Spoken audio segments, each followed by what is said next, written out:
Opisyal nang nanumpa at naupo bilang ika-31 hepe ng pambansang pulisya.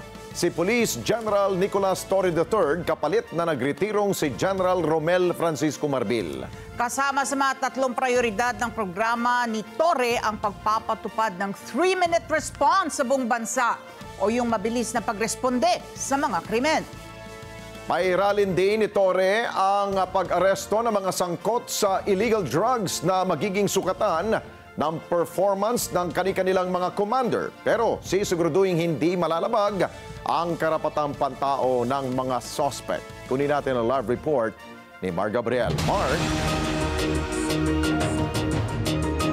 Yes, Alex, tama ka na tiniyak ni General Torre na naayon sa batas at hindi lalabag sa karapatang pantao ang gagawing pag-aresto ng mga pulis. Kung may mga pulis na lalabag, nakahanda raw ang PNP na paimbestigahan yan at patawan ng administrative sanction ng mga pulis na mapapatunayang nagkamali.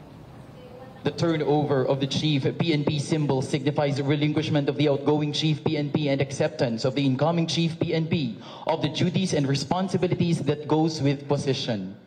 Ipinasa na ni General Romel Francisco Marbil kay General Nicolas Torre III ang liderato ng Philippine National Police. 1 taon at 2 buwan ding pinamunuan ni Marbil ang PNP kung saan ipinagmalaki niya ang malalaking accomplishment, kabilang na ang pag-aresto kay KOJC leader Apollo Kibuloy at dating Banban Tarlac Mayor Alice Gu. They may try to hide, but they cannot escape justice. Pinatunayan rin ng pulisya na ang batas ay para sa lahat. No one is above the law. Mismong si Pangulong Ferdinand Marcos Jr. ang nanguna sa turnover ceremony sa Campo Crame. Kasabay ng pagsasabit ng karagdagang estrelya sa balikat ni Torre, ang mas malaking responsibilidad na naghihintay sa kanya. Hamon ko sa iyo, panatilihin mong malinis at marangal ang hanay ng ating mga kapulisan. Bilisan ang investigasyon sa mga kaso laban sa mga pulis na lumabag sa batas upang maibigay natin ng hustisya sa lalong madaling panahon. Paigtingin din ninyo ang presensya ng kapulisan sa mga lansangan. Siguruhin mas maraming pulis na umiikot sa mga kalsada at nagbabantay sa ating mga komunidad, lalo na sa lugar na madalas ang krimen at kaguluhan. Sa pag-upo ni General Torre bilang ika-31 Chief PNP, inilatag niya ang 3 core pillars na magiging prioridad sa ilalim ng kanyang liderato. Una na rito, ang pagpapatupad ng 3-minute response sa buong bansa na pinasimulan niya noong siya pa ang direktor ng Quezon City Police District. This is not just a benchmark, it is a lifeline. Every call for help deserves immediate attention and action. We will be present. Makikita nyo kami sa kalsada, sa palengke at sa bawat lugar na kinakailangan ng ating presensya para magbigay ng kapanatagan at ng kalooban. Kung nasaan man ang bawat Pilipino, sila ay ligtas. Siniguro din ni Torre na mas mararamdaman ng publiko ang presensya ng mga pulis sa kalsada. Ang mga commander na hindi makakatugon dito, tiyak na papalitan sa pwesto. So I would like to tell my people, give your best because kung hindi nyo kayang gawin ang misyon, may papalit sa inyo na magsusubok din na gawin ang misyon. So everybody should be in their toes because the standards will always be set by the Chief PNP. And I want them to be better than me. Kasama rin sa direktiba ng Pangulo kay General Torre ang pagtutok sa laban kontra iligal na droga. Magsagawa pa rin tayo ng drug seizures at tiyakin na sasampahan ng kaso ang mga drug dealer at ang mga drug lord.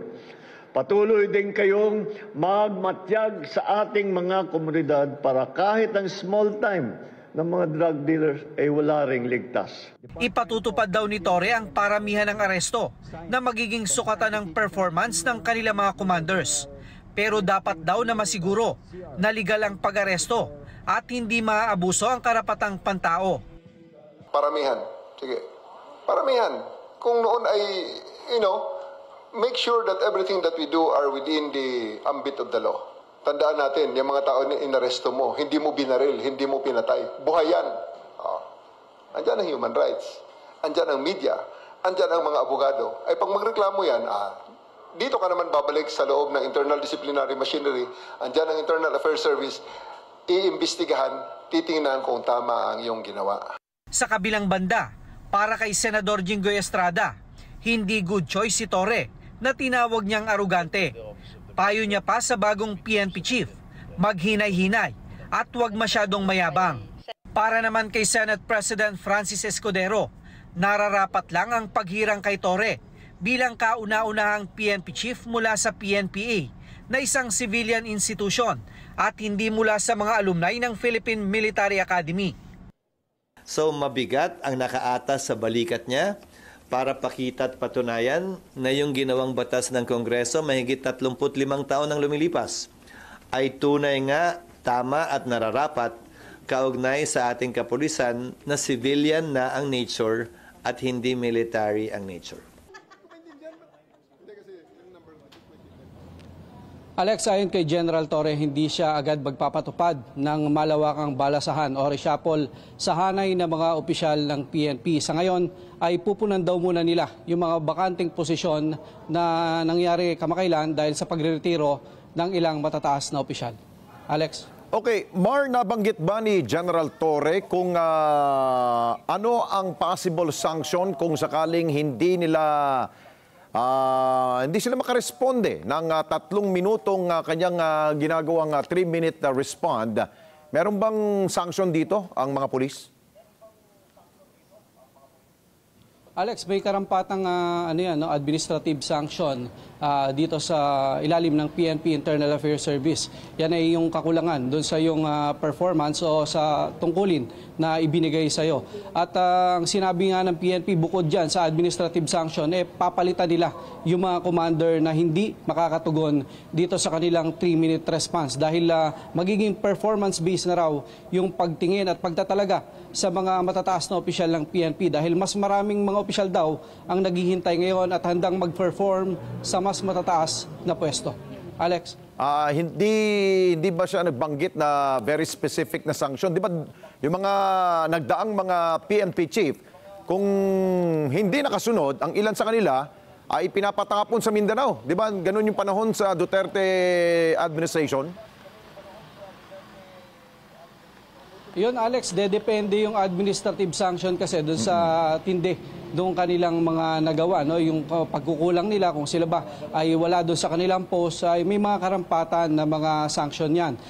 Yung paglilipat naman ng pwesto sa ngayon nitong mga nakaraan hindi na ipinatutupad ng PNP dahil lang nangyayari daw ay nare-recycle lang yung mga tao nila. So kung kailangan dumaan sa retraining, yan ang gagawin daw ng PNP para nga muling maituro sa kanilang mga opisyal yung mga kanilang trabaho sa ilalim ng kanilang mga katungkulan. Alex? Oo, isa pa, Mar, no, yung kanyang 3 core pillars na binabanggit ay yung modernization. Meron tayong nakita, bago ang halalan, may isang lungsod na lahat ng kanyang mga police cars ay electric na. Bakit hindi niya gawin itong pangkalahatan sa buong Pilipinas na mga police station, electric cars ang ginagamit? Bakit isang lungsod lamang? Walang budget ba yun? Kung sinasabi niya modernization? Alex, yung pagdating naman dyan sa mga modernized equipment, lalo sa mga LGU, yan ay nakasalalay dun sa pakikipagtulungan nila sa mga local chief executive. Dahil yung pondo na maaring gamitin dyan, mas malaki yung may tutulong dyan ng mga local chief executive. Ito kasi nga pondo ng PNP pagdating sa mga equipment limitado lang at merong mahigpit na mga guidelines pagdating sa bidding ng mga pangangailangan ng PNP, no? Yung mga electric vehicles sa ngayon hindi tayo sigurado kung kasama na yan doon sa mga classification na hinahanap ng PNP pagdating sa mga patrol vehicle. Dahil lalo yung mga modernized vehicle na yan, may mga binabagayang lugar lang yan. Hindi mo yan pwedeng i-deploy doon sa mga malalayong lugar at walang access doon sa charging port ng mga sasakyan na yan. So ang sinasabi ng PNP ngayon, yung modernization pagdating doon sa mga investigation tools na maaring ipatupad sa buong bansa dahil lahat naman na ng kapabilidad ay ginagamit na ngayon ng PNP, lalo yung mga CCTV sa pakikipagtulungan pa rin, especially ng mga LGUs, no? Yung mga may kakayahan na magkabit niyan. Yan ay nagagamit sa pag-iimbestiga ng PNP sa mga nangyayaring krimen sa bansa. Ayun, kaya kung nabanggit kasi yan, Mar, dahil babalik tayo dun sa 3-minute respond nila. what if kung may kakulangan yung isang police station, kunyari sa mga rural areas, hindi naman tulad dito sa Kalakang, Maynila o di kaya sa mga urban areas na kayang maka-respond ng 3 minuto. Kapag doon sa pinag-uusapan sa rural areas, nakong kikitid na mga kalsada, lubak-lubak doon, paano sila abot ng 3 minutes? Sigurado ba si General na kaya yung 3 minutes na yun? Tama ka dyan, Alex. Kaya nga ang ngayong unang phase nitong programa ni General Torre, ang target dito yung mga city center, yung mga mauunlad na lungsod dito sa bansa na may kapasidad na tumugon sa ganyang kabilis na responde. Ang sinasabi ni General Torre, magkakaiba naman yung pangailangan sa responde, lalo sa mga rural at mga urban areas. So may iba't ibang mga diskarte na ipatutupad dyan ng PNP.